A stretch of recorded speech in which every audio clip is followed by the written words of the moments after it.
मित्रांनो, इतके दिवस किती वर्ष इथल्या पुढाऱ्यांनी सांगितलं, किती खासदार होऊन गेले, मला खासदार करा, मी रेल्वे चालू करणार. एकाने तरी केली. आम्ही पालकमंत्री झाल्यानंतर तुमची बीड टू अहिल्यानगर रेल्वे सुरू केली की नाही? आता परळीपर्यंत न्यायची, त्याच्यानंतर पुण्यापर्यंत न्यायची आणि नंतर मुंबई दाखवायची बीडकरांना तिथपर्यंत. कारण सगळ्यात स्वस्त प्रवास हा रेल्वेचा आहे. माझ्या गोरगरिबांना तिथं जाता येता आलं पाहिजे.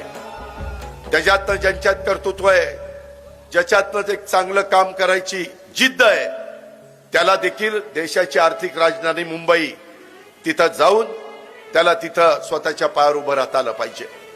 आज किती वर्ष आम्ही दुसऱ्याच्या कारखान्यावर जाऊन ऊस तोडायचा. इथल्या पुढाऱ्यांना वाटलं नाही, अरे